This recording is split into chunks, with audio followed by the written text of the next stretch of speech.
Hello, my name is Emily Waller, and I'm going to be reading a few entries from Anne Frank's diary. The first entry I'll be reading is her first entry of her diary. On Sunday, June 14th, 1942. On Friday, June 12th, I woke up at 6 o'clock, and no wonder, it was my birthday. But of course, I was not allowed to get up at that hour, so I had to control my curiosity until 6:45. Then I could bear it no longer, and went to the dining room, where I received a warm welcome from Mortgee, the cat. Soon after 7, I went to Mummy and Daddy, and then to the sitting room to undo my presents. The first to greet me was you, possibly the nicest of all. Then on the table there were a bunch of roses, a plant, and some pennies, and more arrived during the day. I got masses of things from Mummy and Daddy, and thoroughly spoiled by various friends. Among other things, I was given camera obscura, a party game, lots of sweets, chocolates, a puzzle, a brooch, Tales and Legends of the Netherlands by Joseph Cohen, Daisy's Mountain Holiday, a terrific book, and some money. Now I can buy the myths of Greece and Rome. Grand. Then Lias called for me, and we went to school. During recess, I treated everyone to sweet biscuits, and then we had to go back to our lessons. Now I must stop. Bye-bye. We're going to be great pals.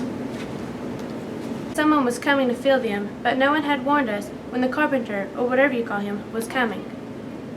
The result was that we weren't making any attempt to keep quiet until I heard a hammering outside on the landing, opposite of our cupboard.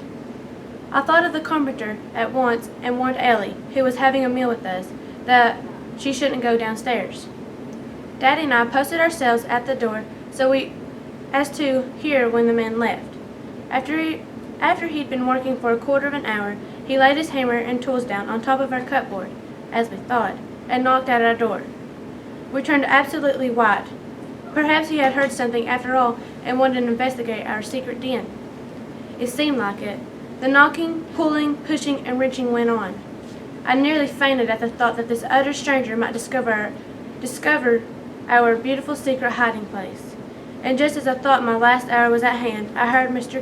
Kufius say, "Open the door, it's only me." We opened it immediately. The hook that holds the cupboard, which can be undone by people who know the secret, had got hammered. That was why no one had been able to warn us about the carpenter. The man had now gone downstairs, and Kufius wanted to fetch Ellie, but couldn't open the cupboard again. It was a great relief to me, I can tell you. In my imagination, the man who I thought was trying to get in had been growing and growing in size until the end he appeared to be a giant, and the greatest fascist that ever walked the earth. Well, luckily everything was okay this time. Meanwhile, we had great fun on Monday. Meep and Hank spent the night here. Margot and I went in Mummy and Daddy's room for the night, so that the Van Santons could have our room. The meal tasted divine. There was one small interruption. Daddy's lamp blew a fuse, and all of a sudden we were sitting in darkness. What was to be done? There was some fuse wires in the house, but the fuse box is right at the very back of the dark storeroom. Not such a nice job after dark. Still, the men ventured forth, and after 10 minutes we were able to put the candles away again. I got up early this morning. Hank had to leave at 8:30. After a cozy breakfast, Meep went downstairs.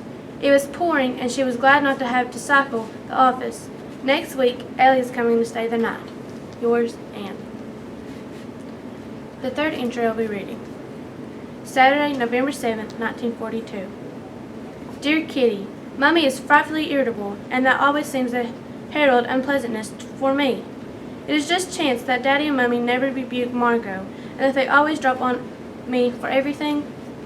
Yesterday evening, for instance, Margot was reading a book with lovely drawings in it. She got up and went upstairs, put the book down, ready to go on with it later. I wasn't doing anything, so I picked up the book and started looking at the pictures. Margot came back, saw her book in my hands, wrinkled her forehead, and asked for the book back. Just because I wanted to look a little further on, Margot got more and more angry. The Mummy joined in. "Give the book to Margot, she was reading it," she said. Daddy came into the room. He didn't even know what it was all about, but saw the injured look on Margot's face and promptly dropped on me. "I'd like to see what you'd say if Margot ever started looking at one of your books." I gave way at once, laid the book down, and left the room, offended. as they thought. It so happened I was neither offended nor cross, just miserable. It wasn't right of Daddy to judge without knowing what the squabble was about. I would have given Margot the book myself, and much more quickly, if Mummy and Daddy hadn't interfered. They took Margot's part at once, as though she were the victim of some great injustice. It's obvious that Mummy would stick up for Margot. She and Margot always do back each other up. I'm so used to that I'm utterly indifferent to both Mummy's drawing and Margot's moods. I love them, but only because they're Mummy and Margot. With Daddy, it's different. If he holds Margot up as an example, approves of what she does, praises and caresses her, then something gnaws at me inside, because I adore Daddy. He is the one I look up to. I don't love anyone in the world but him. He doesn't notice that he treats Margot differently from me.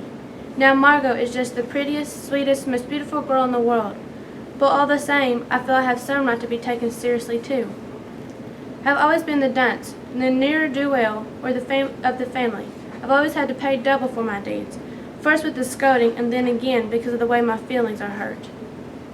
Now, I'm not so satisfied with this apparent favoritism anymore. I want something from Daddy that he is not able to give me. I'm not jealous of Margot, never have been. I don't envy her good looks or her beauty. It is only that I long for her Daddy's real love, not only as his child, but for me and myself. I cling to Daddy because it's only through him that I am able to retain the remnant of family feeling. Daddy doesn't understand that I need to give vent to my feelings over Mummy sometimes. He doesn't want to talk about it. He simply avoids anything which might lead to remarks about Mummy's failings. Just the same, Mummy and her failings are something I find harder to bear than anything else.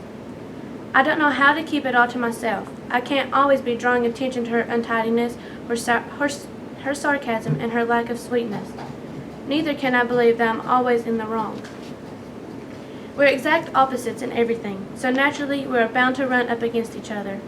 I don't pronounce judgment on Mummy's character, for that is something I can't judge. I only look at her as a mother, and she just doesn't succeed in being that to me. I have to be my own mother. I've drawn myself apart from them all. I am my own skipper, and later on I shall see where I come to land. All this comes about particularly because I have in my mind's eye an image of what a perfect mother and wife should be, and in her whom I must call mother, I find no trace of that image. I'm always making resolutions not to notice Mummy's bad example. I want to see the only good side of her and to seek in myself what I cannot find in her. But it doesn't work, and the worst of it is that neither Daddy nor Mummy understands this gap in my life, and I blame them for it. I wonder if anyone can ever succeed in making their children absolutely content. Sometimes I believe that God wants to try me, both now and later on. I must become good through my own efforts, without examples and without good advice. Then later on I shall be all the stronger. Who besides me will ever read these letters? From who but myself shall I get comfort? As I need comforting often, I frequently feel weak and dissatisfied with myself. My shortcomings are too great. I know this, and every day I try to improve myself again and again.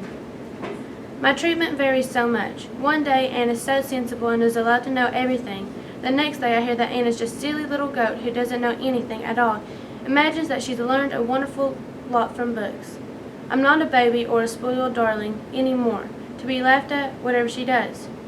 I have my own views, plans, and ideas, though I can't put them into words yet. Oh, so many things bubble up inside me as I lie in bed, having to put up with people I'm fed up with, who always misinterpret my intentions. That's why in the end I always come back to my diary. This is where I start and finish, because Kitty is always patient. I promise her that I shall persevere, in spite of everything, and find my own way through it all, and swallow my tears. I only wish I could see the result already, or occasionally receive encouragement from someone who loves me. Don't condemn me. Remember, rather than sometimes I too can reach the bursting point. Yours, Anne. I will be reading the last entry of Anne Diaries. Anne Frank's Diary. Tuesday, August 1st, 1944. Dear Kitty, little abundance of contradictions. That's how I ended my last letter, and that's how I'm going to begin this one. A little bundle of contradictions. Can you tell me exactly what it is? What does contradictions mean? Like so many words, it can mean two things: contradiction from without and contradiction from within. The first is the ordinary, not given in easily, always knowing best, getting in the last word, infant. All the unpleasant qualities for which I'm renowned. The second nobody knows about, and that's my own secret. I've always told you before that I have, as it were, a dual personality. One half embodies my exuberant cheerfulness, making fun of everything, my high-spiritedness, and above all, the way I take everything lightly. This includes not taking offense at a flirtation, a kiss, an embrace, a dirty joke. This side is usually lying in wait and pushes away the other, which is much better, deeper, purer. You must realize that no one knows Anne's better side, and that's why most people find me so insufferable. Certainly, I'm a giddy clown for one afternoon, but then everyone's had enough of me for another month. Really, it's just the same as a love film is for deep-thinking people. Simply a diversion, amusing just for once, something which is soon forgotten. Not bad, but certainly not good. I loathe having to tell you this, but why shouldn't I, if I know it's true anyway? My lighter superficial side will always be too quick for the deeper side of me, and that's why it will always win. You can't imagine how often I've already tried to push this Anne away, to cripple her, to hide her, because after all, she's only half of what's called Anne. But it doesn't work, and I know, too, why it doesn't work. I'm awfully scared that everyone who knows me, as I always am, will discover that I have another side, a finer and better side. I'm afraid they'll laugh at me, think I'm ridiculous, sentimental, not taking me seriously. I'm used to not being taken seriously, but it's only the light-hearted Anne that's used to it, and can bear it. The deeper Anne is too frail for it. Sometimes, if I really compel the good Anne to take the stage for a quarter of an hour, she simply shrivels up as soon as she has to speak, and lets Anne number one take over, and before I realize it, she has disappeared. Therefore, the nice Anne is never present in company, has not appeared one single time so far, but almost always predominates when and where alone. I know exactly how I'd like to be, how I am too, inside. But alas, I'm only like that for myself, and perhaps that's why I'm sure that's the reason why I say I've got a happy nature within and why other people think I've got a happy nature without. I am guided by the pure Anne within, but outside I'm nothing but a frolicsome little goat who's broken loose.